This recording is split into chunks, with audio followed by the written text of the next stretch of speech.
Welcome to the ProLife Team podcast. I'm Jacob Barr. I'm here with Brian Johnston, and we're going to be talking today about how we are in a spiritual war over our laws, talking about separation of church and state and what that means to a believer, and talking about logic and how universal truths speak to all audiences, even going beyond religion and beliefs, how universal truths that are found within nature are shareable and understandable by people who may share the same belief system with us or who may have a different belief system with us, and how we can still find common ground through logic and the truths that God has set in his creation.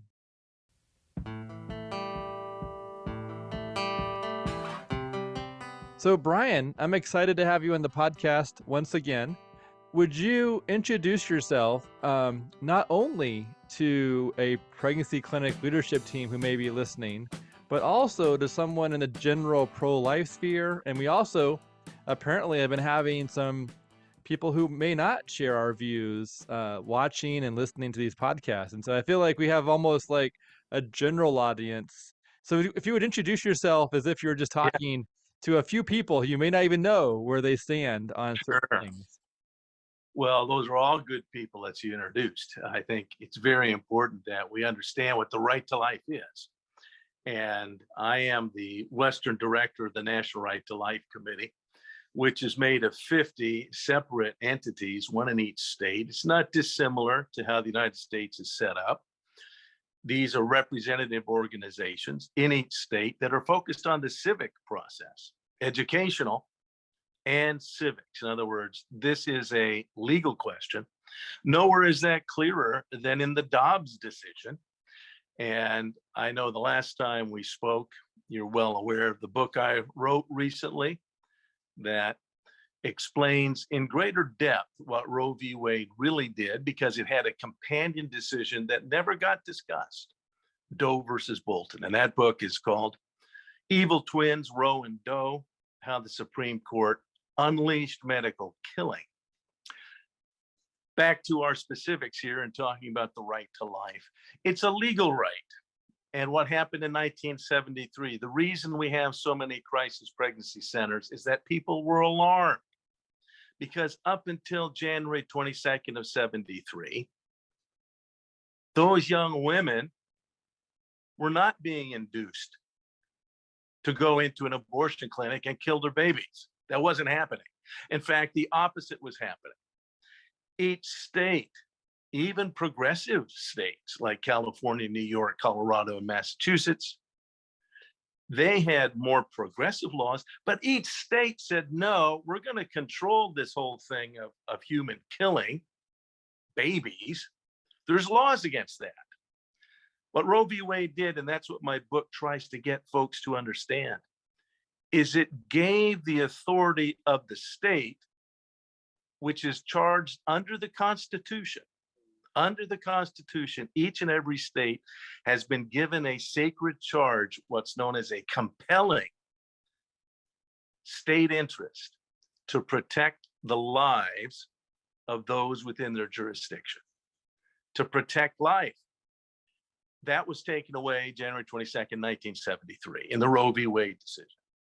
And if you read Roe carefully, it's very carefully written, dishonestly, but you can cut through to it. And many pro-abort legal experts agree that Justice Blackmun simply lied. There's something wrong with Roe v. Wade. And what he did is he made up all these different reasons for doing one thing, taking the authority of the state to protect those babies, which again had been done until that day. And every single state was told, no, you cannot protect those babies. We're making a new nationalized law, and we're empowering one person to decide if the abortion should take place. That one person needed one thing, an MD degree. They needed to be a doctor. And if you read Roe v. Wade and Doe v. Bolton, it's very explicit. Only doctors have the authority to make that decision. And that decision is entirely made on their personal predilection if they think this abortion should take place in the sake of the woman's life or health. So suddenly life is equated now with health. It's the same thing. And then health is defined as whatever that doctor felt, his feelings, not the woman. The woman didn't have to say, oh, I need to have this abortion or my health is in danger. Blackmun was explicit. If the doctor's opinion was this girl can't handle it for any number of social or sociological, psychological reasons that could be projected by the doctor had all authority to kill the baby. That's what Roe v. Wade really did with Doe v. Bolton. Dobbs said, I'm sorry, that's not in the Constitution. You and I and all of us who are pro-life said, we don't like Roe. But Dobbs is very specific. That is not a constitutional right. And it certainly is not given to one person to have this authority over which human lives and dies. And that's what Roe had given the abortionist. So Dobbs has said, we're going to let the states decide. The right to life will now be in the hands of the states, where it was always asserted to be. That the states have that authority and a responsibility to define for our state what the laws are. That's why every state has laws about homicide. And they differ from state to state. First and second degree homicide, manslaughter, first and second degree manslaughter. There's all sorts of different rules in different states, and the state legislature has that authority to determine those rules. And that's what Dobbs said. States are now going to decide. Why am I pounding at home? Because now if you work at a crisis pregnancy center, if you are just pro-life generically, or if you're just tuning in for the first time and you realize, wow, we have been killing babies throughout pregnancy. That's what Roe v. Wade allowed. The lie was, oh, it's going to restrict it in the first trimester, or maybe the second, or maybe just for hard cases. No, what I just explained to you is there in Roe, and it's in Doe explicitly. The abortionist makes the final decision. It can be whatever they want. And that's why Roe had to be overturned. It's a legal question. And now every state gets to employ its legal authority to make those decisions. So the right to life is a legal right, which our founders established. That's where our movement gets its name. From the right to life, we hold these truths to be self-evident, that all are created equal, endowed by their creator with this right. It's not endowed by the government, but the government has a duty to ensure these rights. For this reason, governments are instituted among men. So that's a quick summation of why the Dobbs decision is so important and why we need to understand the power that you as an individual in your state has to make sure you're electing pro-life individuals who will assert in your state protection for that baby, legal protection, which is what they had before Roe. We are now back, but sadly, we're back 50 years later dealing with, I'll be honest, an ignorant population. They don't understand now. They don't understand about the value of life in the womb and that the laws can and should protect those lives. Many pro-lifers don't understand that. It's the law that's going to protect them. I personally support crisis pregnancy centers from my family income. It's a wonderful thing. It's what's known as a work of corporal mercy. And in the scripture, I'm a Christian, I don't hide that. In the scripture, it says, I was naked, you clothed me, I was hungry, you fed me, I was thirsty, you gave me drink. It's a physical need that we as Christians need to be involved in. But that doesn't stop the human slaughter. It's the laws that stop the human slaughter. It's the laws that are going to protect that baby and that young mother. Because in order to get to that baby, that's the goal. If you're not killing a human baby, then it's not an abortion. The goal is to kill that human baby. The woman is an indirect object. you have to get through that woman to kill that baby. And so the women are being talked into it by the culture, by the society, by the language used. On my podcast, again, shameless plug, but I'm honored to be on your. My podcast is Life Matters, and we talk about that in depth. And I talk about understanding this battle, and a lot of it is the language we use. Ideas are communicated through language, so it's important that we understand that a woman that is getting an abortion, she's the second victim. She, in fact, isn't the goal of the abortionist. He simply needs a pregnant woman. The real object of the abortion is killing that baby. To get to that baby, he needs a pregnant woman. And so they're out recruiting, as you know, as we speak. Planned Parenthood is recruiting. A lot of the culture is encouraging that mindset. Well, this is how you're going to be free. This is freedom for a woman. If she kills her baby, then she's not going to be tied down. If she kills her baby, she'll be truly a woman. That's actually an aspect of radical feminism. That's an assertion. That's what makes a woman truly free. And many of us have heard that in the culture, but it is an actual belief system of radical feminism. So that now is surrounding, which wasn't the case in 73. In 73, it was only the law. And our society hadn't bought into all of the madness that somehow killing a baby makes you free. We again can restore the law, but we need to understand we've got to convince our fellow citizens of why that baby should be protected. And then we need to go out and advocate for that protection, because it's a legal question. The right to life is a legal right. This leads us to where you wanted us to go today on the question of church and state. Yes. Which is a deep and significant question. So fire away. Let's have at it.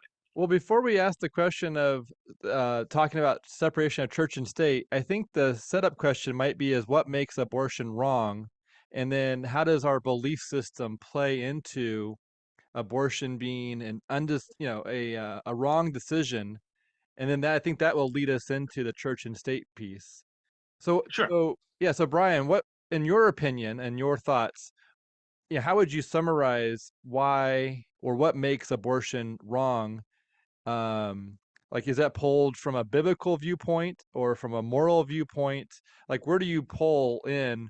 Like, is it based on the Ten Commandments and thou shalt not murder, or is it based on the child being an image bearer of God? Like, where do you pull in the value and the reasons for why abortion of an innocent child? We're not talking ectopic pregnancies. We're talking of a regular child who is on the road to having a birthday. That's right. No, I think that's excellent question. And I have to look to our founders, because I'll be honest with you, abortion, and I think you and I, we share a lot of commonality in our theology, but I'll be perfectly straight with you. Abortion is not wrong because of my theology. It isn't my theology that's at stake.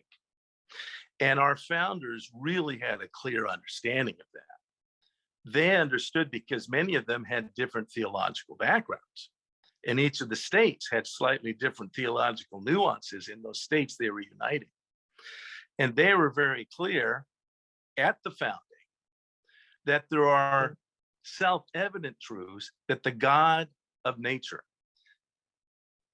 the laws of nature and nature's God speak to the issues that really matter. And that's what our founders said. Our founders invoked what we call now natural law, self-evident truths. They invoked that. And so they could say, just as you and I, abortion isn't wrong because my personal faith. Now, my personal faith happens to concur with the fact that that's obviously a human being. Science is telling us that. That's objectively a human being. That's an objective fact. And I have to go back, and we'll spend just a little moment, but it's very important because it's where our founders came from. They believed in self-evident truths. And as you look in the scriptures, if you are a Christian, That's what the scriptures say. And the more time you spend as a Christian and realize you've been joined to what was really the Hebraic truths, the maker of the universe, the God of gods, which is what the Jews were dealing with, that's who we're dealing with. In fact, literally, when Moses was confronting this fact and he had to go back to Pharaoh and he said, look, God says, let my people go. And Pharaoh said, well, who's your God? What are you even talking about? He said, well, I am sent me. The God who is. Now, I think it's very important for Christians to dwell on that because we don't get enough immersion. I spend a lot of time, and I think you just did, with rabbinic teachings. You were talking about Prager. Dennis Prager is a good friend. He's a great guy. But Dennis Prager's not a Christian. He is Jewish. But as Christians, we understand we have been united in that faith of worshiping the God who is. The God who is. And interestingly, that's who our founders were worshiping. They were looking at the foundations of a new nation. They understood they had come from a country where different faiths ruled the throne at different times. And it created mayhem. It created madness. And it created a situation where those with authority tried to force by sword their faith on the rest of the country. And our founder said, we're not going to do that. We're going to deal with the God who made all things, the self-evident truths. And I am continually fascinated in the Hebraic tradition because it should be more in the Christian tradition, and it's not taught enough. But that is, God is. It isn't about theology at all. It's about who he is. And if I could, the isness of God. The business of isness is where God is. And a lot of times when you read the scriptures, particularly in the Old Testament, but it's in the New Testament as well, God tells us when we're trying to figure him out, I'll be a little bit straightforward here. I'll be very American. He says, hey, just quit with the theology, quit asking, just shut up and spend time with me. And that's an approximation of be still and know that I am God. Be still.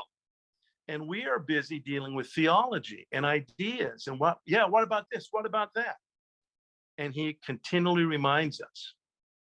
So when I look at the heavens, the work of your fingers, the moon and stars which you have made, what's man that you're mindful of him? Or the son of man that you visit him? And yet you've made him a little bit lower than the angels and crowned him with glory and honor. So there's something about who we are that God has revealed. It's revealed, but we're on tangents about it. He wants us to spend time with him.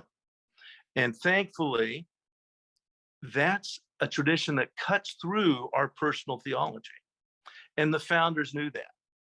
The founders knew that they could not replicate the problems of the old world, both on the continent and then especially in England, all the traditions we have.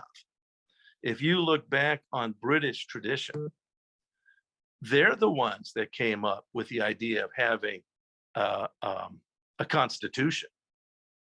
I was quite blessed, actually, because I have not enjoyed him. But Prince Charles, a lot of people don't like his personality. I understand why. I've never enjoyed him.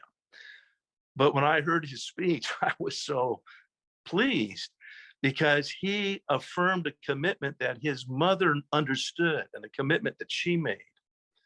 He is symbolic of a constitutional republic, a constitutional system that asserts there are higher laws, and that the king or queen is there to represent, but to be under that authority.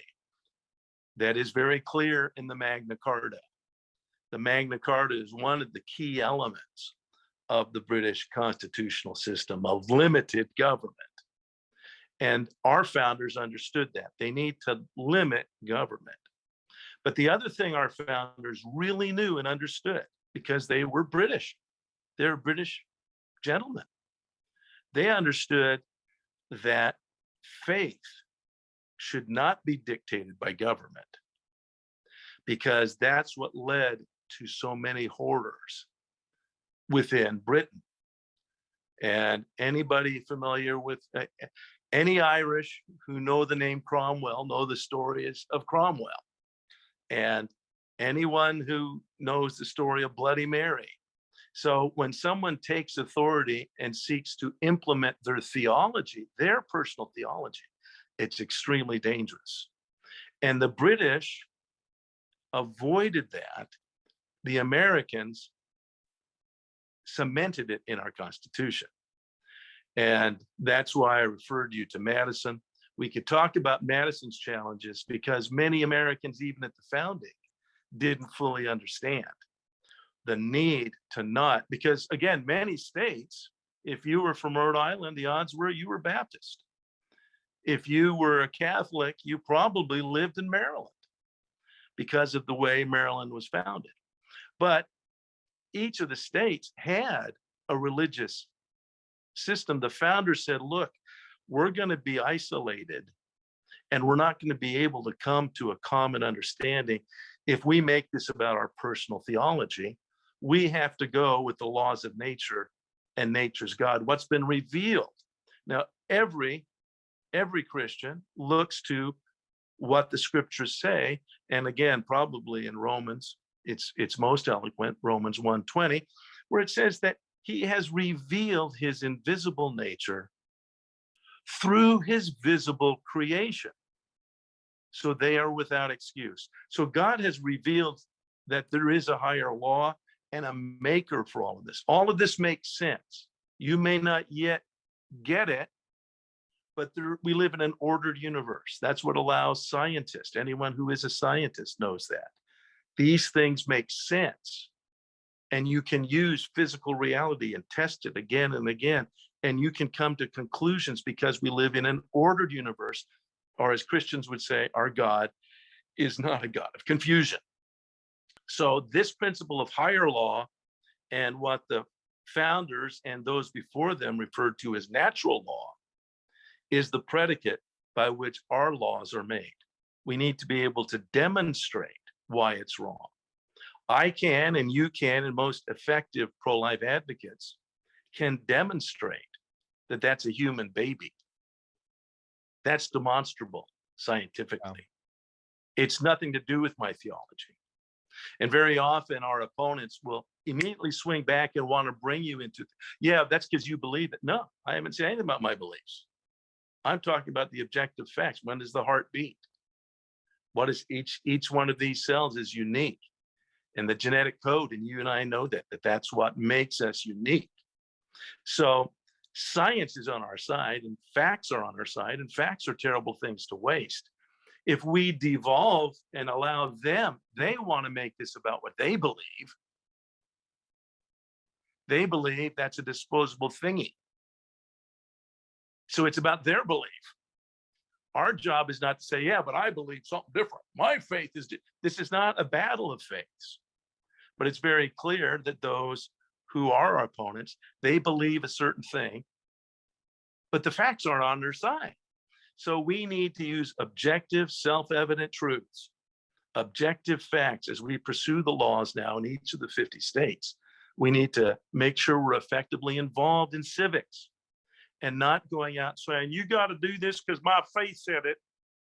That's not effective civics. That's not winning over your neighbor. It's not being able to rightly divide the word of truth.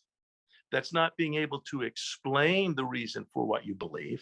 You need to be able to explain it if you're a Christian. That's one of your duties, is to be able to get a hold of what's objectively true. And now that Roe is overturned, we can restore these laws if we understand how civics work. And civics does not say you get to push your theology on someone else. That's a very dangerous thing. And our opponents are already saying that about you. They're already saying it. When in fact, that's what they're doing. They're the ones that have a belief system, and it's a confused one. We're the ones that can bring objective facts to bear. And so we must do that. If you're pro-life, if you believe in the right to life, now the job is before you. Now that Dobbs allows states to protect babies, you want to help the states do that. You want to have good laws, and you want to be effective in how you advocate for those laws. So that's where our personal faith isn't the issue. It's not about my theology. Every one of our theologies, by definition, if you're a Christian or a Jew, that's why I like Dennis Prager and other Rebbe, that I hang out with Rebbes. I love them. But they know that God is God. God is God. And spending that time in who he is, the depths of who he is, goes far beyond our understanding, our theology. And the more time you spend with the God who is, the more time you're just still in his presence. That's the best prayer that I have, is when I shut up. I'll be honest. Rather, a lot of people pray, oh God, I need help with this. I want this. Give me that. I've got this. Bah, bah, bah, bah, bah, bah. You need to spend time with your Heavenly Father and ask in the way that he would have you ask, rather than just being complainer. So prayer, particularly focused prayer that focuses on who God is first, is an indicator that we need to set our theology aside and function in the world in which we live. God's here. That's what it says. That's what Paul says in the book of Acts 17. In him, we live and move and have our being. Paul was wandering around Athens and sharing the gospel, and he blew their mind when he said, well, I'm talking about the God that's right here, right now. And in their mind, the gods were far away. The gods were different things. No, you are inside God right now. So that blew their mind. And that's a theology many Christians lose track of. God is here. He wants you to invite his presence where you are. That's good theology. Is not superimposing our ideas, but accepting the isness of God, his presence, and his self-evident truths, and then being able to point out the self-evident truths that he's made known through nature, through the laws of nature and of nature's God. Hmm.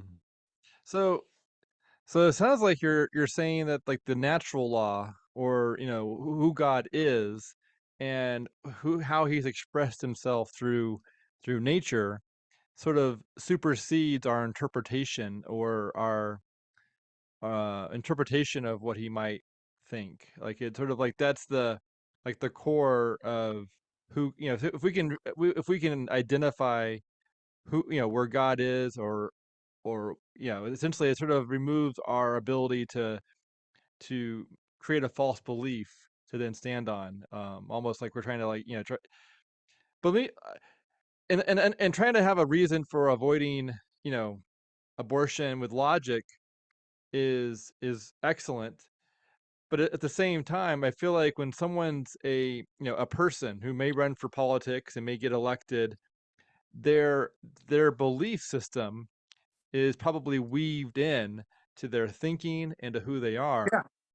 And whether they're a Christian or a non-Christian, they have a belief system, and that belief system can change over time and based on influences. But that's also how they make their decisions, is based Well, that's yeah. heavily on their belief system. Oh, certainly. And that's kind of what we're saying. And that's what the founders found as well. And that's why they went out of their way to say, we're not going to make this a Baptist nation. We're not going to make this a Roman Catholic nation. Yeah. Literally, England had gone through that and had paid a very, very bloody and dear price. They rather said, no, the God we're talking about transcends your theology and mine. And if we have the humility, which is really what God's looking for in us, it says his eyes go to and fro across the earth. He's looking for the humble of heart. He is looking for those who are looking for him. And our job, when it comes to being an advocate for life, the facts are on our side. And you're right, your belief is what is it that you cling to? And God uses reason. If you read Isaiah, God invites us to come to him and reason with him. God is not unreasonable. And that's a very common thing, I'm afraid, in some Christian circles, that somehow, unless your faith is absolutely unreasonable, it's not real. Faith is kind of going with stuff that's unreasonable and you can't explain, so that makes it true. And I literally have spent time, all due respect, but I spent time with Jehovah's Witnesses, sharing with them at my front door. I enjoy when they come to my front door.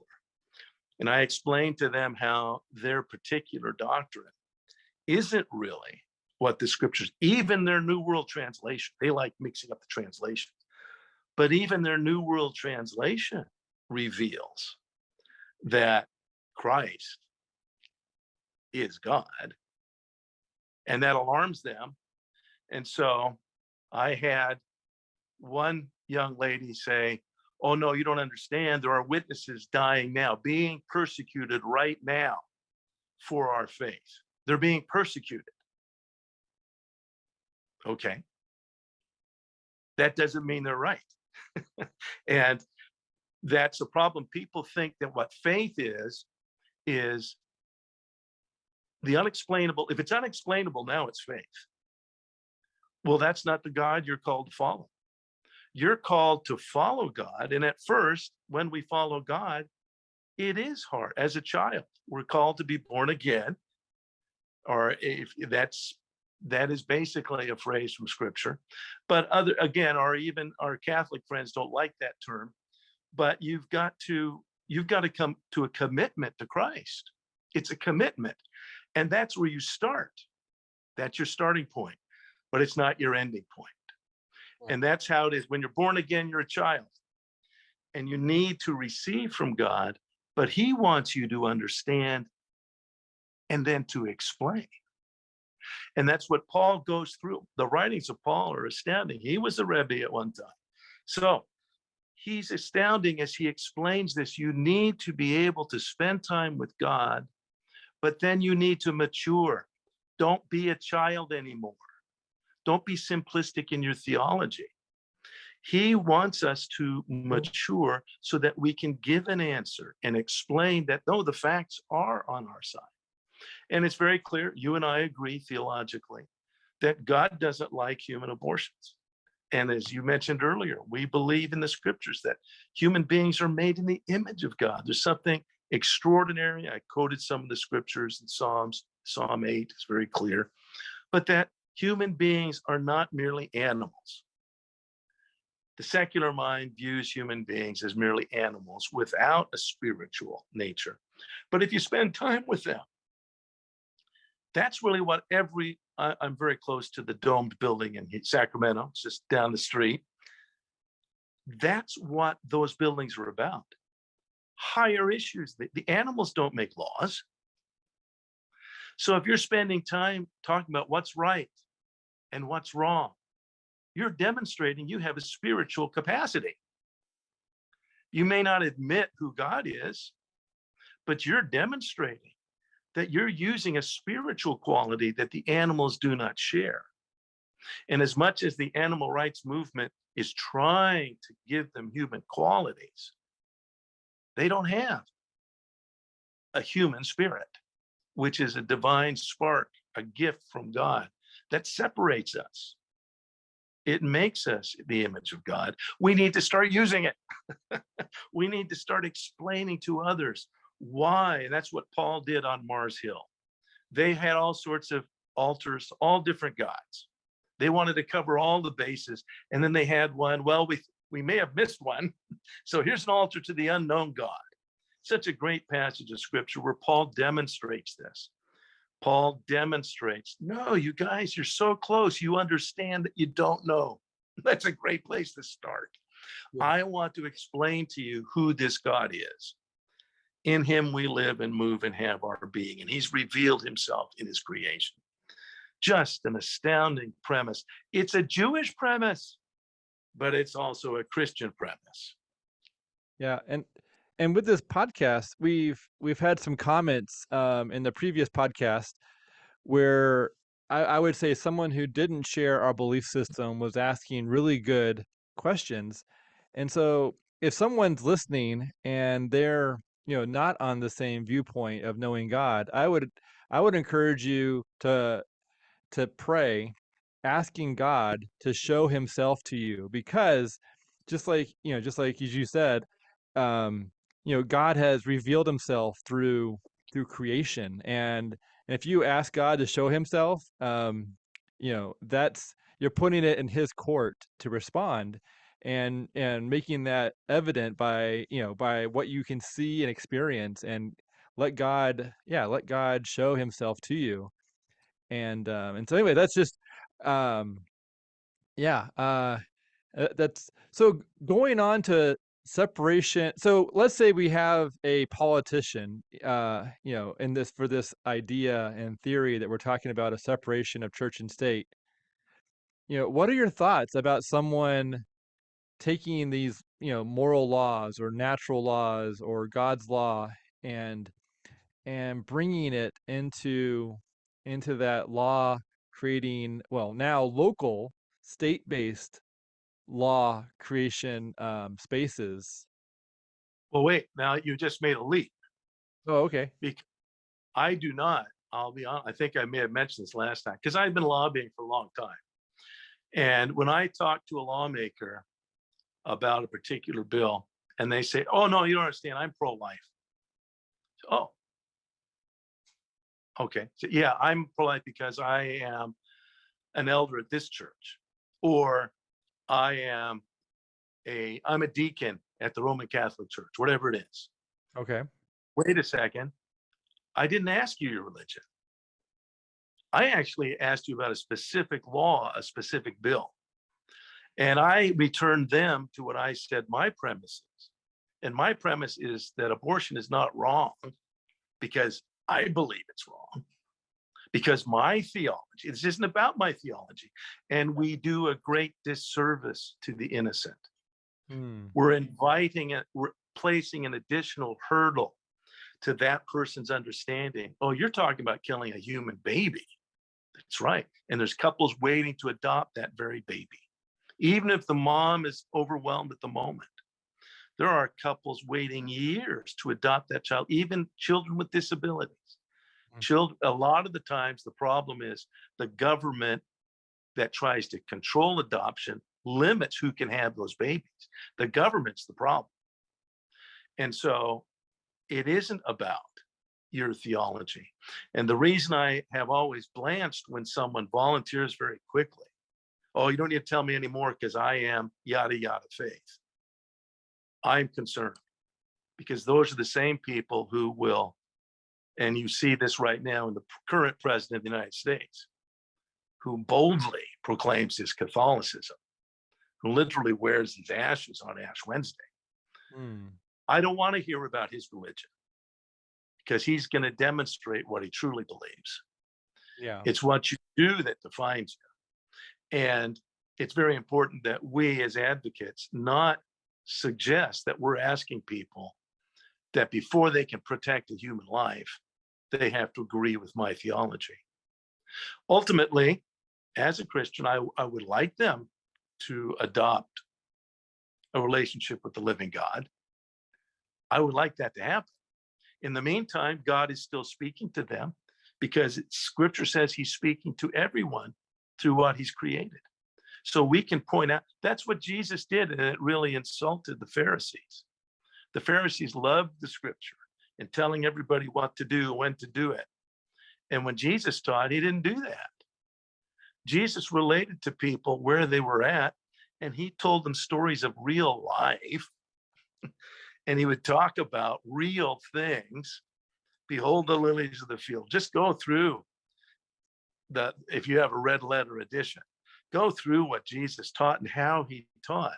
He lived in reality. He was explaining reality to real people. And that's when they said, this guy doesn't teach like the Pharisees. He doesn't teach like our religious leaders. We need to not be religious leaders. We need to not be like Joe Biden. We need to point out the objective facts about what this debate is about. There are objective facts. And a lot of times they want to go on tangents. Our job is to bring them back to the objective facts that they're avoiding. And that's our greatest challenge. You want to be winsome when you do it, when you disagree, but you still have a compelling interest to bring the facts, objective facts. And that's our job. So if one politician is looking to sponsor a pro-life bill, and another politician is looking to to vote no on that same bill, it sounds to me like you're saying that these two politicians should, the pro-life politician would work better for him to or her to argue or to present the logic, not based on him personally, but more so just based on universal logic or universal truths. Self-evident truths is what our yeah. I'm trying to sorry, No problem. my battery's giving me warnings. Oh, So perfect. Yeah. So I got to charge it up here. Yeah. So I think the important thing is that if you're a Christian, regardless of your faith, when it comes to this issue, you've got to talk about the objective facts. Let me just there's so many. What about the fentanyl issue? What about the name any other public policy issue where somehow you're going to win if you say, you better do this because of my faith? No, that's not. You have to give the demonstrable facts. And those are all on our side. It's demonstrably true. Yeah. What about when someone says, I'm using the Bible as the reason for this, for this position that I have, and the person you're talking to doesn't recognize the Bible as being a source of truth? So what would you reflect in that scenario? Well, I would say because we already know this. I'm not picking on them, but how come so many Roman Catholics say that they're basing their pro-life position on their faith? And then you turn right around and the leaders of the pro-abortion movement say, no, they're basing their position on their faith. Literally, Nancy Pelosi has asserted that. That's because of her faith. So you're actually on subjective ground. Yeah. And what I would say to someone, again, I believe the Bible, and I believe whole chunks of Roman Catholicism. But that isn't the predicate for changing our laws in the United States of America. That's not the basis. And you err seriously. You're giving weaponry to your opponents when you do that. When you say, this is what the Bible says, and you got to do it, because they will find, and I could find it for you now. I could find you evangelical leaders that are pro-abortion. I think it's reprehensible. I think they're seriously misled, and I think it's going to come as a cost to them. But that isn't the reason that I use to change our laws. Now, being a Christian personally, or people who are Catholics, that can inform their conscience. But that is their conscience.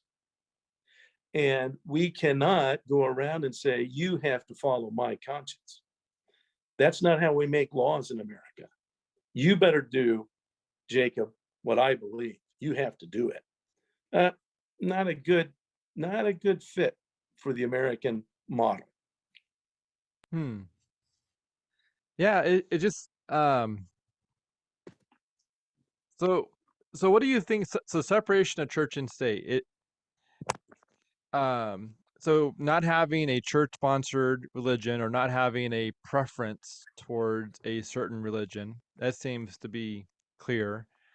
Um, and it sounds like you're arguing your position is that it's um it's ideal when a politician uses universal truths because they're the people they're talking to will have a better chance of understanding that compared to and also because of personal beliefs can change as based on interpretation, based on understanding, um, and so there's a shifting that takes place as people progress or change over time. Sure. And the fact is, that's how our system works. Our system is built on self-evident truths. That we hold this, the reason we have a right to life in our founding documents is we hold that to be a self-evident truth. That the government didn't make you. So the government can't just say, well, we're going to get everybody like Jacob, we're going to arrest, and we're going to do mind control. So we're going to send them to re-education camps. There are governments that are doing that. There are governments that are doing that. If you don't think like the government wants you to, well, then you'll go to re-education camp. And if you don't finally think straight, they'll just have to get rid of you. It's happening in China right now. It's happening in many other countries. So we don't do it that way. We're quite blessed. And if anything, the model that Paul demonstrates, that God has demonstrated reality. He made reality. And that's what Christians don't fully understand. When you say you're a Christian, you're incredibly presumptuous. You're going around, you're actually telling people you meet on the street, yeah, I have a personal relationship with the maker of the universe. Oh, okay, sure you do. How does that work? And now you get a chance. But the reality is, a lot of people say, well, you can say, I have a personal relationship with, I know the governor, I know this movie star, I know that. That's great. But if you really do know someone, you're going to be able to explain exactly how they set things up. The person you're claiming to have a personal relationship with and to be a child of happens to be the maker of all things. So you better show yourself approved. You better show that you've rightly handled the reality he's put you in. Otherwise, you're going to look rather tinny. You're going to look rather pharisaical and religious. You're going to be pounding scriptures at people, but not explaining reality the way that Jesus did.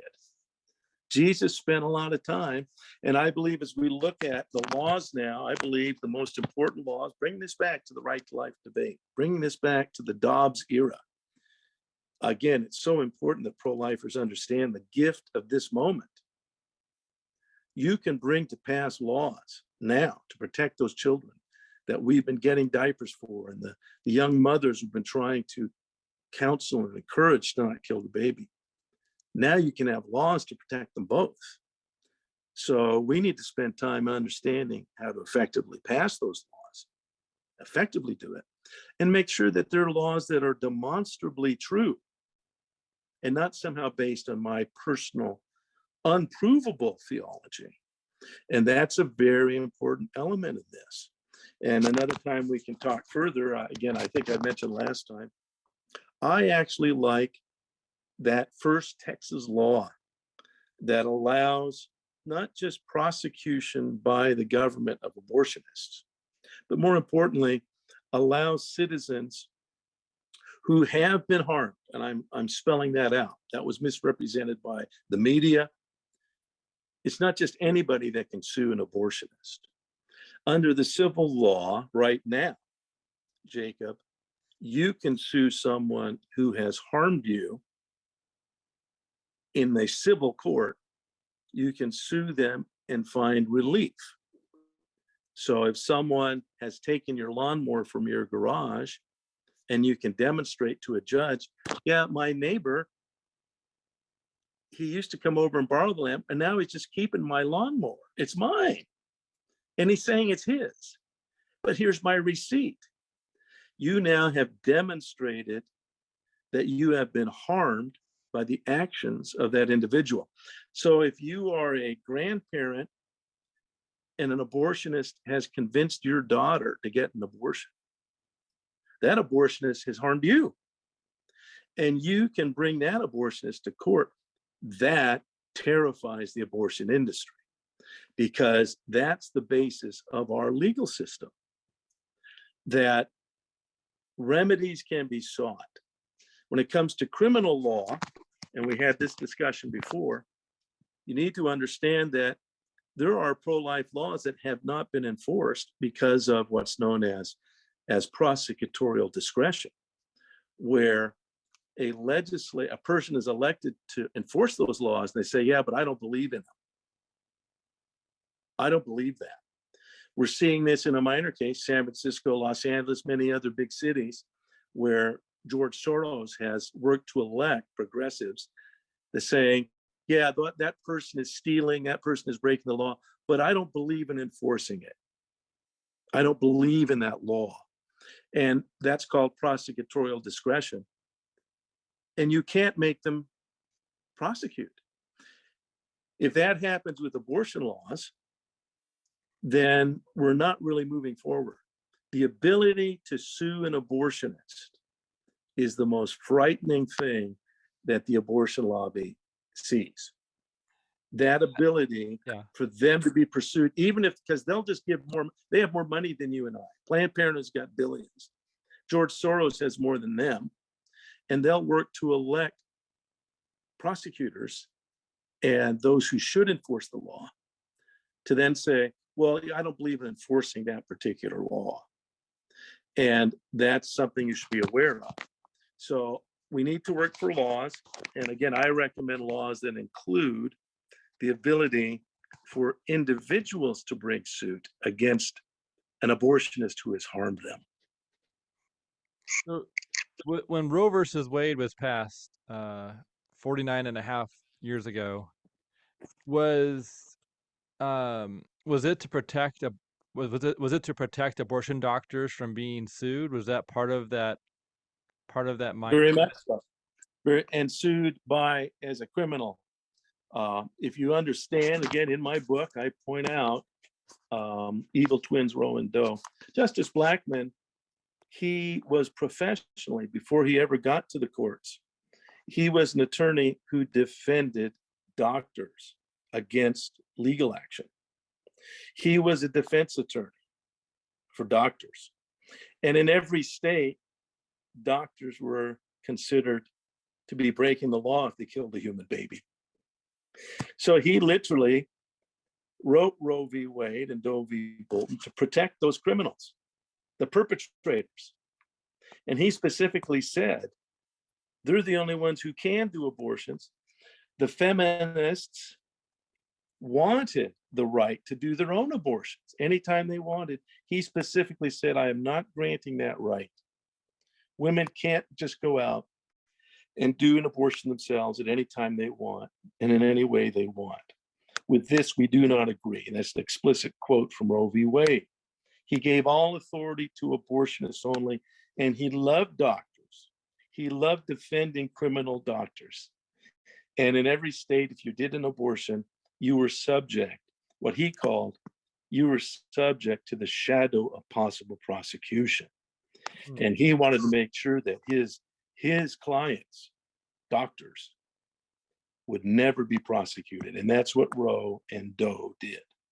They ensured that doctors could do an abortion whenever they thought they wanted to. And that's not in the Constitution. And that's what Judge Alito rightly concluded, and the court with him. That's not a constitutional right. States are free to protect babies. And now, if you're in any of the states in the US, your state has that authority. If you're not working for that, for your state to protect babies, then you don't understand the fight we're in right now. You need to be eloquent in explaining why the laws should defend that child's life and under which circumstances, because that's going to be a big debate. You need to understand how to prove these points objectively, not just say, we'll follow my faith. You'll just do what I say because my religion says, and I have enough people of my faith in this legislature, so we're going to force our faith on you. That's not a good predicate, even if you get the votes. That's not a good basis on which to get them. Yeah, that makes a lot of sense. That's I can see a lot of wisdom in what you're saying there. That's really good. Good. Well, thank you. Yeah, this is serious stuff, and again, I don't know how far we've gone into this. There are so many aspects about the founding of America that address this, that the American founders clearly were suspicious of the power of government and wanted it limited. And they were equally as suspicious of a government that pushed its faith on people. And you don't have to go far to see that. When you look at the founders, particularly the Pilgrims, when you look at those who came from England, who came and inhabited the colonies, the diverse colonies, they were often themselves subject to persecution in England for their faith. So there's a natural inclination to want to be sure that it not happen again, because once the government declares, I've been in various parts of the world. I've lived in Ireland. I've lived in the UK briefly, and been to Austria and Switzerland, various parts of South Africa. That's a huge issue in South Africa right now. But there is a tendency, a human tendency, to make our laws on the basis of our faith. That's a human tendency. And that absolutism is extremely dangerous. We need to be able to point out where it's not about my personal faith. We want to make laws that can be objectively upheld and that will get consent from those who are willing to use reason, willing to be cognizant of objective facts. Our job is to appeal to them. There's some people we will never convince. That's unfortunate. But our job is to be as convincing as we can be by going to the objective facts. So that's the job of the pro-life movement. So in the back of, as you're talking, in the back of my mind, I keep trying to draw a parallel between the balance of essentially having someone's personal faith be personal and someone's public position being logical and shared based on universal truths. But then I'm also trying to draw the parallel between that and the three-branch system of government where we have, the courts, the Senate, and the presidency, and how that sort of plays in with like a husband and a wife having like shared leadership of a family, or maybe you have like a church, maybe elders and deacons and church leadership coming together and having like checks and balances. And I feel like how do you reflect on the checks and balances thought when it comes to the separation of church and state, or what kind of parallels might there be there? Well, I want to go back to your predicate if I could. Sure. And that is that, and I don't think you're saying this, but you did kind of say it. Okay. And that is that, is your faith illogical? No. Good. I agree. In fact, and that's the very first thing I point out, my faith concurs with the objective facts that that's a human baby. That is objectively and scientifically and demonstrably a human baby. My faith concurs with it, but it doesn't make this about my faith. And so that's what we mean by separation of churches. It isn't about my faith. And it's very unwise when we insist we have to fall back to that. I think it's a credit, and it is who Christ is, and it's who God is. God has explained these things. I could be so bold. He's again back to the Old Testament. Even that, no, he is. He's the God who is, and he's demonstrating that constantly. Our problem, and we can talk about this another time because it is in depth, what the meaning of sin is. But our problem is, let's just put it this way, our own thoughts are clouded. We come up with our own conclusions. That's our problem, is we jump to conclusions, both theologically, but then also about objective facts. So it's important that we dig into what are the real facts.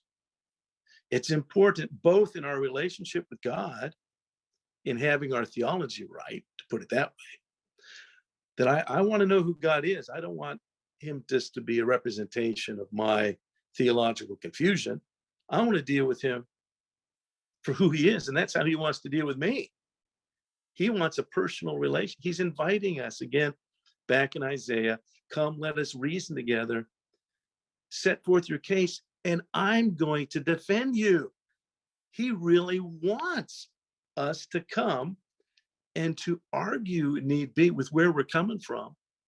As long as we listen, he actually is going to defend us. He wants us to come and reason with him because he's on our side. That's in the Old Testament. So if that's in the Old Testament, how much more is it in the New Testament? But we need to spend time with God in our personal faith. But when you're dealing with someone who does not share your faith, you need to behave like God does. Be accommodating and walk them through what they already know. It's a principle in teaching and in learning. You must go from the known to the unknown. If you want to learn quantum physics, you better have basic math. If you haven't learned basic math, someone trying to teach you quantum physics is really going to hit the head against the wall, and your head too. And so we have to learn the basics that are there, and any mathematician will tell you that that's revealed in nature. The rules of mathematics, God has established those. The rules of physics, those are true. I don't fully understand them, but I know they're true because God made all things. And so we need to be that way when we're dealing with those who disagree with us, that they might be able to come to a knowledge of the truth. They've been taken captive in the futility of their mind to do the will of the devil, says in Timothy. And we need to be apt to teach and to help them unwind that so they can see, yeah, that's a human baby. And again, the more when they meet people, again, I think the most compelling stories are those, well, I was adopted. My mom is going to kill me. She decided not to, and I was adopted. Why would you want to have killed me? Why? They don't have an answer. Yeah. Because that's a human being. And that's an objective fact. So we have to be respectful because God has respected our ignorance. I hate to put it that way. God has loved us in our ignorance, and he's walked us through this path to come to deeper understanding. And as we deal with this issue now that we want to put into law, see, that's pretty serious. We need to quickly come to terms with, hey, how can we explain this in a way that these folks can get it? We need to help them because they're not getting the quantum physics that we're living in. Yeah, it seems like, out of the three branches of government, the one branch that's making the laws is built to debate and argue, at least under ideal situations. That's right. And so there's two houses within that branch. So, it's sort of like it's just built to have extreme levels of debate. And then, but when someone votes just party line versus baiting, instead of actually voting based on universal truths or logic, then I think that's when that sort of breaks down to being less. The safety net seems to be removed when people just vote on a party line, and Yeah, something gets pushed through without even reading or debating something with with the intent of finding the truth.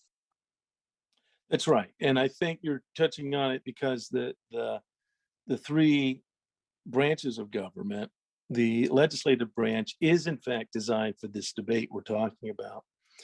Uh, Folks who look at the republic as we were given it, they don't realize that even the executive branch, as we were originally designed, the executive branch was not to come from popular vote. The executive branch actually is determined by the states and the Senate. And the Senate's authority has been robbed. But in a republic, the executive, and this was true in the Roman Republic, that there was an executive branch. They had a Senate, but the Senate chose who they would have an office called the dictator. It was a 1-year term. And you had to trust that that dictator was going to follow the laws, but the Senate was empowered to create the executive branch. And that's what our legislature is empowered to do through the Senate. That still remains, a vestige of that remains through what's known as the Electoral College, by which we are to get our president. But originally, the way you elected the president is each state legislature. And back now to the people. Ironically, if you wanted to campaign for the presidency, if you had someone you wanted to be president, the best way for you to do it was to call or go visit your state assembly member, because the state legislatures were the ones who voted on who would be president. That's how the Electoral College worked. And your state assembly member represents a handful of people. You should, everyone listening to this podcast right now, everyone should know who your state, particularly your lower house, because it's the smaller body. You should know your state legislator personally, and they should know you, because that's how America was built. That is the lowest accessible form of impacting the federal government. And that's how our federal government was designed. That was changed in 1913 when the 17th Amendment was repealed and the Senate was then elected by popular vote. But in point of fact, the fact is that the Senate historically had been elected by the state legislatures. And so both the Senate, which is a federal body that debates issues, both the Senate and the executive were designed to be in the hands of the states. And the states have vast authority under the Constitution. And that's where you should be involved in trying to protect babies, because now the states can protect babies within their borders. And if you want to protect babies, spending time wandering about your theological position, spending time caring for moms, though that's good things, but it won't stop the human holocaust of abortion, because the laws must do that. That's what had done it before 73. Each state had laws protecting those babies. Each state may now enact laws protecting babies, but you need to be involved in the process because you're an American. And again, your most accessible elective representative, there's lots of local representatives. You need to pay attention to those. But our design as a government is that you get involved and be aware of what your state is doing if you're a citizen of that state. And that would be your lower house. Your representatives should know who you are. You should call them and let them know, I represent this, I work with these people. We really need a pro-life law here. The reason you say that you work with these people or that you go to such and such a church isn't that they should follow your theology. It's that you represent others. You're telling them that, no, I'm representing a group of people who vote for you.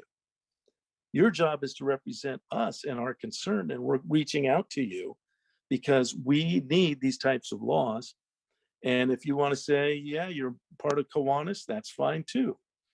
So you just don't call them up and say, obey my theology. That's the distinction we're making. But you need to be involved, bringing common sense to them and demonstrating it's their job to look at objective facts and put those objective facts into the law, which we can now do because of Dobbs. Yeah. And that's exciting. That's exciting that, yeah, pro-life, the pro-life voice in local politics is now more empowered. This is the year of pro-life local politics beginning. Yeah, more that's so right. than before. Another other program, I'd love to talk about that, but we're encouraging people to make sure they know all the way down the ballot, because it's so clear now. It's what does the school board do? If you aren't involved, they're going to bring Planned Parenthood in if you're not there to stop them. If you don't elect people that'll stop them, Planned Parenthood wants your kids.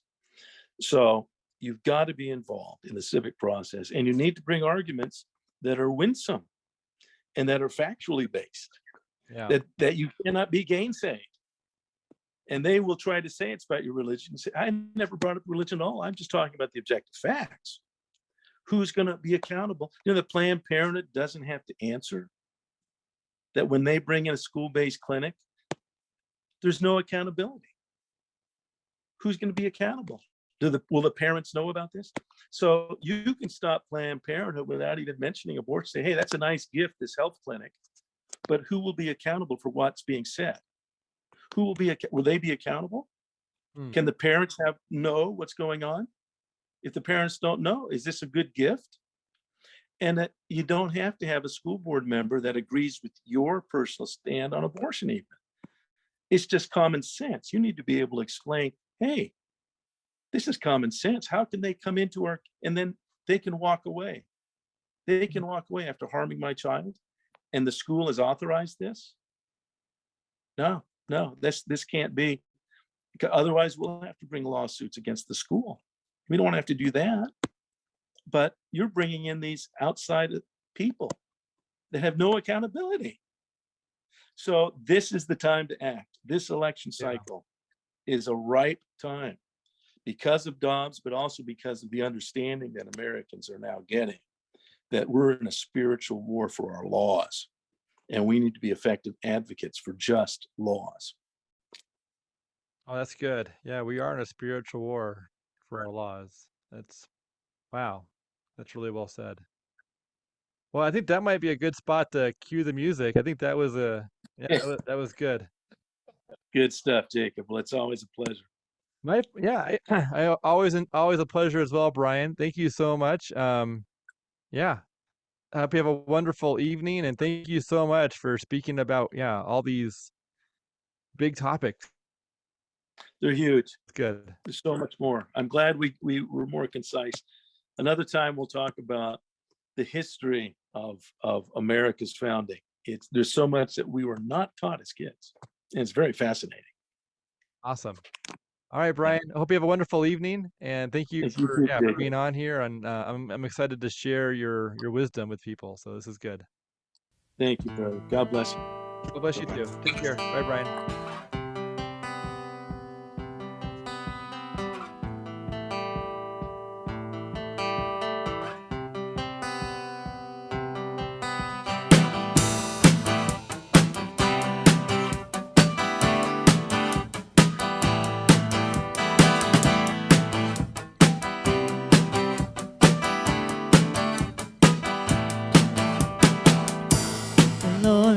Shepherd, I shall not be in want. He makes me lie down in green. He leads me by quiet